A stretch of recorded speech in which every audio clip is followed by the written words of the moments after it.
ఎప్పుడు మా పుట్టినరోజు ఏడుస్తారు కదా, పెళ్ళి ఇన్ని సంవత్సరాలు మీ వాళ్ళు ఎప్పుడైనా నగనట్రా పెట్టారా? నగనట్రా పెడతాను. మన ఆయన కళ్యాణ్ చేయలేదు సార్. కళ్యాణ్ టిప్పించండి, 2 గారెలు ఇస్తాం, అప్పుడు తాడు కట్టుకొని మెల్లేసుకో కావాలంటే.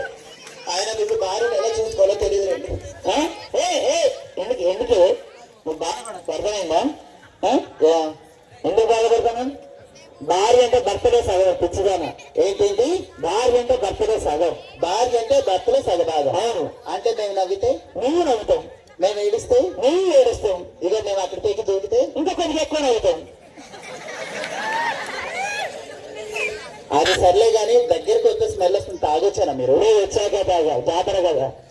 మీకు ఎన్నిసార్లు చెప్తానండి, మీరు ఆ తాగుడు మానేస్తే ఆ డబ్బులతో నేను చెట్టు మనం కారు కొనుక్కోవచ్చు. వచ్చే వేసే మేకప్తో హెలికాప్టర్ కొనుక్కోవచ్చు. నేను ఎప్పుడన్నా అడిగినా నేను? అవునా? హలో, మేము మేకప్ వేసుకునేది మీ కంటికి అందంగా కనిపించడానికి.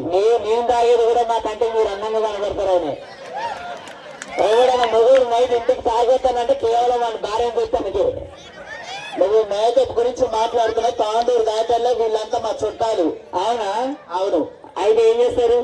అయితే ఏం చేస్తారా? నువ్వు వీళ్ళని దాటుడు కాదు, ఫస్ట్ వీళ్ళని దాటుకొని వెళ్తావు చూసుకో. వాళ్ళు మీద పడ్డారు అనుకో, కట్ట నేను ఉండను కూడా ఉండవు.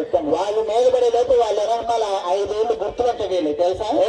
వీళ్ళవి వాళ్ళే ఈ గుర్తులంటే వాళ్ళే ఏ గుర్తులుంటే మా ఆడవాళ్ళు అందంగా ఉంటారు అబ్బా, అదంతా అనవసరంగానే. అబ్బా, ఆయన అన్ని పట్టు చీరలు కట్టుకున్నావు కదని ఒక్కరోజు కూడా ఇంట్లో పట్టు చీర కట్టుకోదండి. ఇది ఒక్కరోజు ఆ అడ్డమైన నైటీ ఒకటి కొనుక్కొని దానికి ఒక 2 జేబులు తలిగించుకొని ఆ కిచెన్ లో ఊడ్చేటప్పుడు నైటీ, ఆ బాత్రూమ్ లో గడిగేటప్పుడు నైటీ, ఆ కూరనికి అన్నం పెట్టేటప్పుడు నైటీ, బయట ఊడ్చేటప్పుడు నైటీ, మళ్ళీ అదే నైటీ మీద వచ్చి పక్కన పడుకుంటుంది. ఇక ఎట్లా అనుకుంటేదో చెప్పు.